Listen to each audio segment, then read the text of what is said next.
Assalamualaikum warahmatullahi wabarakatuh. Salam Pancasila. Kembali lagi di channel saya, di channel Abdul Rozak bersama saya Muhammad Abdul Rozak SPD. Untuk kesempatan kali ini kita akan bahas mengenai cara membuat modul ajar di kurikulum Merdeka. Oke, kita akan bahas secara dua tahap, yaitu pertama adalah secara teorinya dulu, yang selanjutnya adalah bagaimana prakteknya dalam membuat modul ajar tersebut. Kita langsung aja ke bagian materi.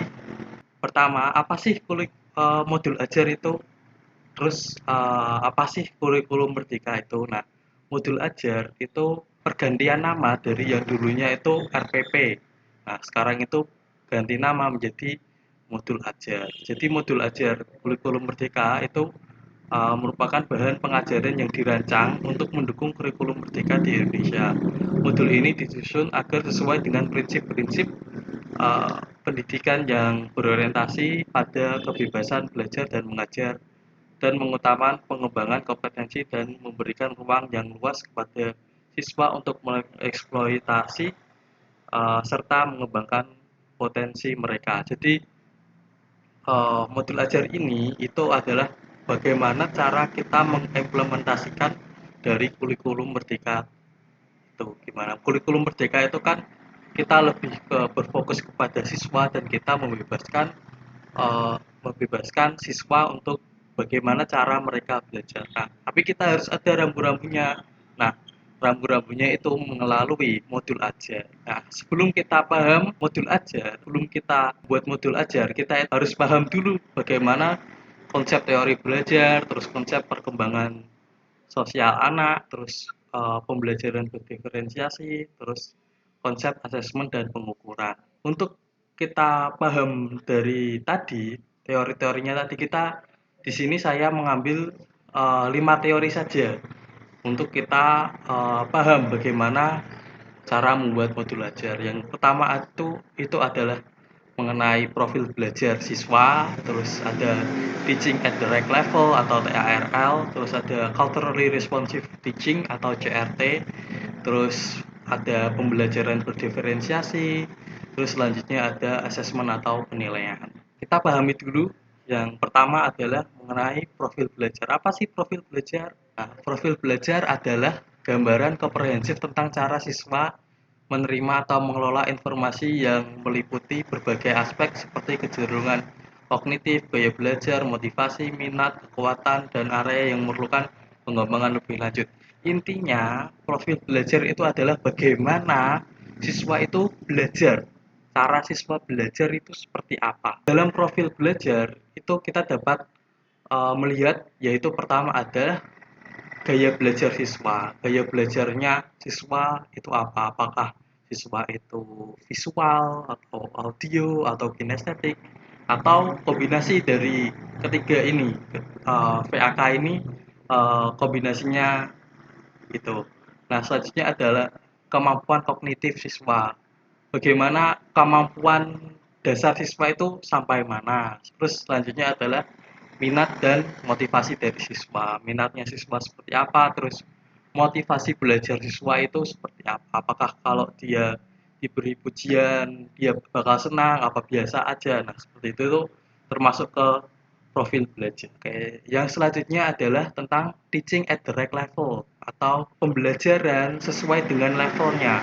Nah, levelnya itu nggak bergantung kepada tingkat kelasnya, seumpama nggak bergantung, oh dia kelas 5 SD, berarti levelnya kelas 5 itu enggak, tapi tergantung dari pemahaman dia itu sampai mana pada materi tersebut gitu. Jadi seumpama dia udah pemahamannya udah mahir, udah apakah sedang, apa perlu bantuan gitu. Jadi kita harus tahu, dan kita harus bagaimana cara agar dia itu dari levelnya yang perlu bantuan itu bisa naik ke mahir gitu. Kita harus tahu cara-caranya. Nah, ini kan setiap siswa itu memiliki levelnya masing-masing. Jadi itu teaching at the right level itu nggak berdasarkan kelasnya, tapi per siswanya itu seperti apa. Selanjutnya ada CRT atau Culturally Responsive Teaching. Nah, pendekatan CRT ini merupakan pembelajaran yang mengintegrasikan materi pembelajaran dengan budaya. Nah, tujuannya itu untuk memperkenalkan keanekaragaman budaya kepada siswa sehingga mereka dapat mengenal dan melestarikan budaya Indonesia. CRT ini bagaimana kita mengintegrasikan kepada siswa itu melalui budaya. Karena seumpama kita menggunakan budaya, maka akan lebih dekat lah dengan siswa. Terus selain itu, CRT juga dapat membangun toleransi siswa. Soalnya kalau kita menggunakan CRT itu kan tidak hanya siswa A, tapi siswa A bisa tahu budaya dari siswa B, siswa C gitu. Jadi terdapat toleransi dari pembelajaran menggunakan CRT. Selanjutnya adalah pembelajaran berdiferensiasi. Nah, pembelajaran berdiferensiasi itu apa? Nah, pembelajaran berdiferensiasi adalah teknik atau pembelajaran di mana guru menggunakan berbagai metode pengajaran untuk memenuhi kebutuhan setiap siswa sesuai dengan kebutuhan mereka. Kebutuhan tersebut dapat berupa pengetahuan yang ada, gaya belajar, minat, pemahaman terhadap mata pelajaran. Jadi, ini yang bedanya kurikulum Merdeka dengan K13. Di kurikulum Merdeka itu kita lebih ditekankan kepada bagaimana kita membangun pembelajaran berdiferensiasi di kelas.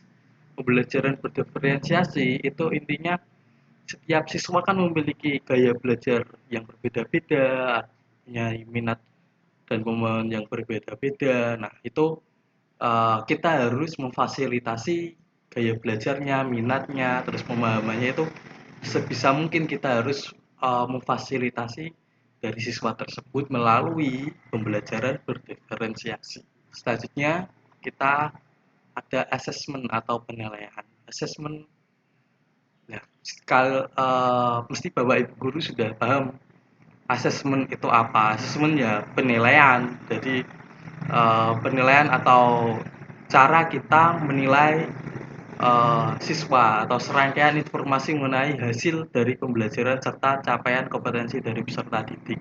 Nah, asesmen itu ada tiga, yaitu pertama ada asesmen diagnostik awal, terus asesmen formatif, dan yang terakhir ada asesmen sumatif. Nah, selanjutnya mari kita lihat bagaimana penerapan modul ajarnya. Ini saya sudah buat modul ajar sebagai contoh. Nah, ini untuk judulnya, ini untuk covernya.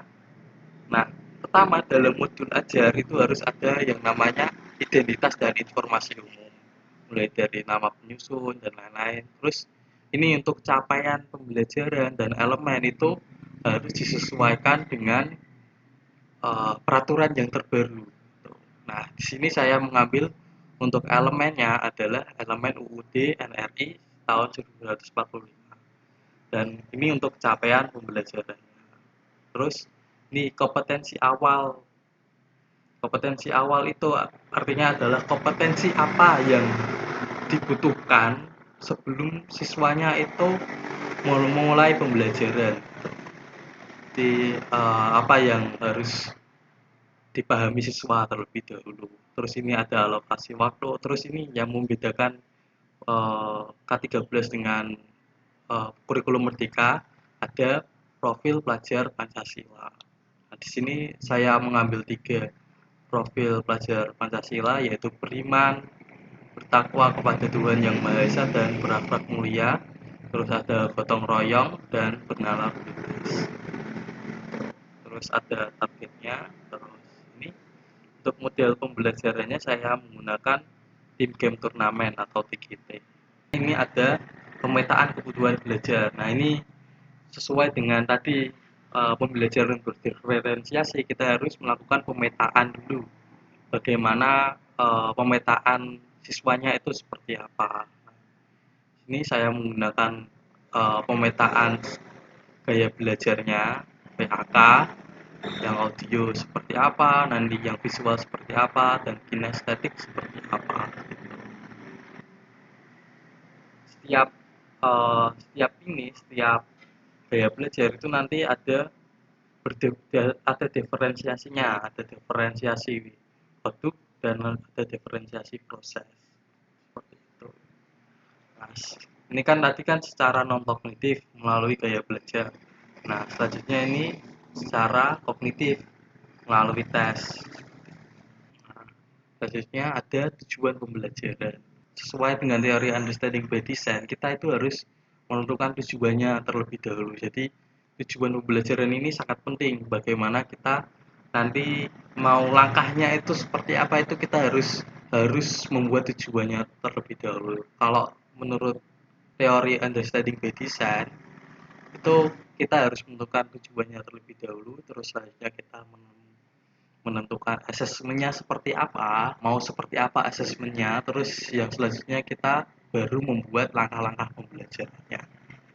Nah, untuk tujuan pembelajaran kita itu yang pertama, ini tujuan pembelajaran ini saya ambil langsung dari CP, tujuan pembelajaran harian. Nah, ini baru yang tujuan pembelajaran yang dibeda-bedakan. Tujuan pembelajaran pertama itu ada ini menerapkan. Saya menggunakan tujuan pembelajaran ini. Gitu.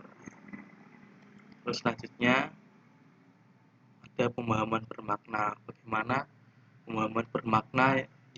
Jadi setelah nanti pembelajaran yang berlangsung, kita bagaimana pemahaman apa sih yang siswa dapatkan dari pembelajaran tersebut itu ditaruh di pemahaman bermakna.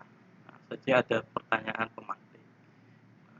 Ini terus ada rancangan asesmen sesuai tadi di prinsip UPD itu harus ada, kita harus melaksanakan asesmen dulu sebelum langkah-langkah. Nah, ini disesuaikan dengan tujuan pembelajarannya itu seperti apa, terus ranahnya apa, terus bentuk penilaiannya seperti apa, instrumennya lewat apa, terus teknik asesmennya memakai apa.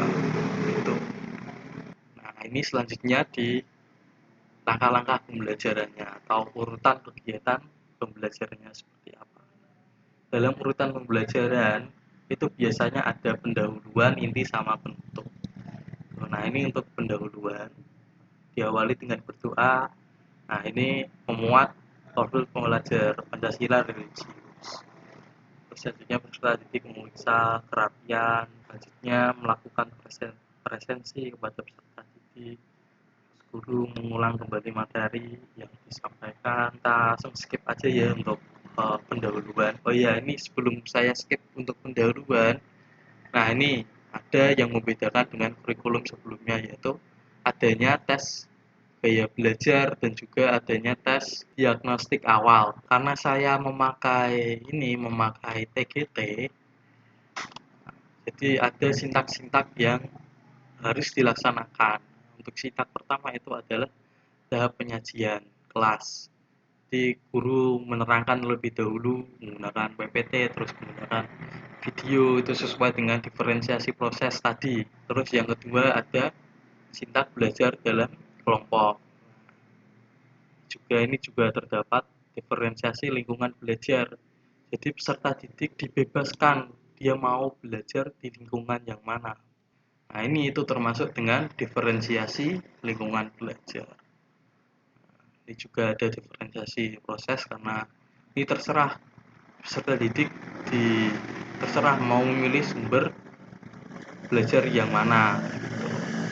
Apakah dia mau dengan tadi dengan video apa dengan teks, terserah. Yang penting kita harus mempersiapkan dulu sumber belajar dari peserta didik itu melalui apa. Nah, untuk sintak ketiga ada permainan, game. Di sini itu saya memadukan antara TARL dan CRT. TARL itu kan teaching at the right level, jadi bisa mungkin kita meningkatkan pemahaman dari siswa. Setiap siswa itu harus meningkat untuk pemahamannya. Di sini saya memakai TTS atau teka-teki siswa. Nah, saya kombinasikan lagi dengan CRT atau Culturally Responsive Teaching. Jadi saya menggunakan tebak-tebakan lagu nasional dan lagu daerah. Jadi untuk permainannya ini itu saya membuat rules yang bisa menebak lagu nasional atau lagu daerah, nanti baru siswanya boleh menjawab soal TTS gitu. Nanti ini kan berkelompok, jadi mereka saling berkompetisi untuk menjawab tadi untuk lagu daerah. Kalau lagu daerah atau lagu nasionalnya benar, itu nanti dia baru bisa menjawab soal TTS. Ini untuk sintak keempat ada turnamen. Turnamen tadi siapa yang udah bisa jawab, maka nanti akan dapat poin. Nah, untuk sintak kelima ada penghargaan kelompok. Nah, nanti siapa yang poinnya paling banyak, maka dia yang menang. Gitu. Jadi nanti guru memberikan reward kepada kelompok dengan skor tertinggi. Nah, untuk ini selanjutnya ada penutup. Nah, bedanya kalau untuk kurikulum Merdeka itu nanti penutupnya ini ada yang namanya refleksi pembelajaran. Jadi kita harus merefleksi sesuai dengan tadi assessment formatif. Dalam pembelajaran itu kita harus selalu melakukan refleksi bagaimana kesan-kesannya pembelajaran hari ini, terus nanti apa aja yang bisa kita perbaiki untuk pembelajaran selanjutnya gitu. Ini juga untuk merefleksi kita sebagai guru itu nanti seperti apa saja, ada glosarium atau uh, deskripsi kata-kata yang tidak umum, selanjutnya ada daftar pesta.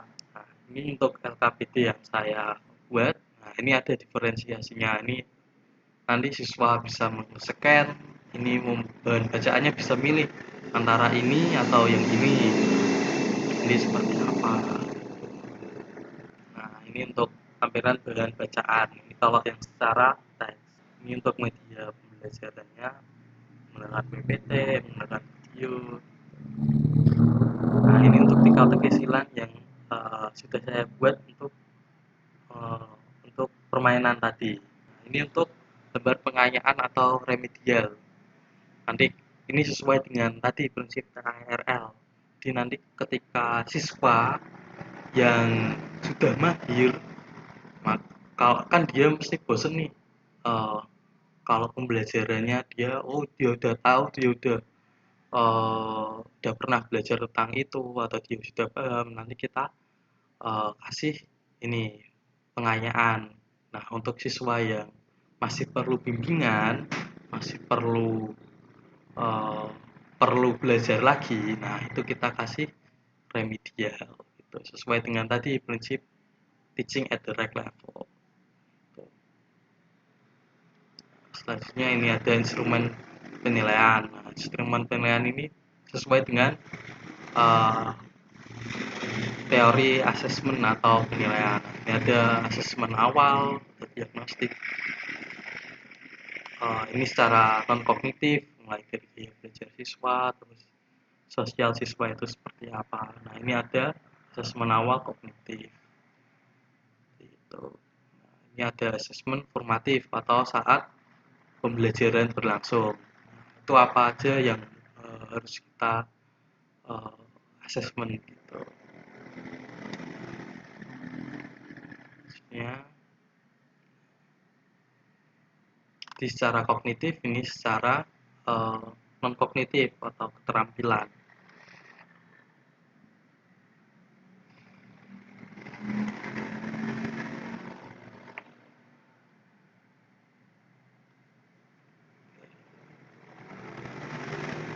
Ini ada jurnal refleksi. Setiap pembelajaran akhir pembelajaran kita harus melakukan refleksi. Nah, ini pas refleksi dari guru, terus nanti ada juga jurnal refleksi dari peserta didik. Nah, ini bisa mungkin nanti perwakilan saja setiap uh, kelompok nanti mengisi ini jurnal refleksi peserta didik.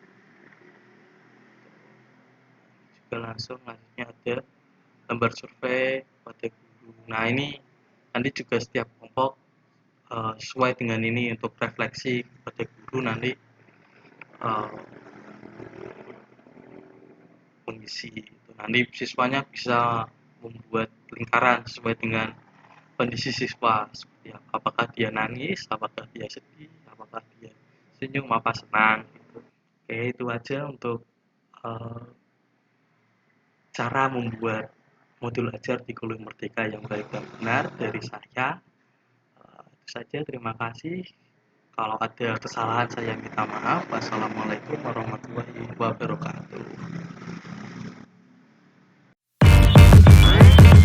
Damn.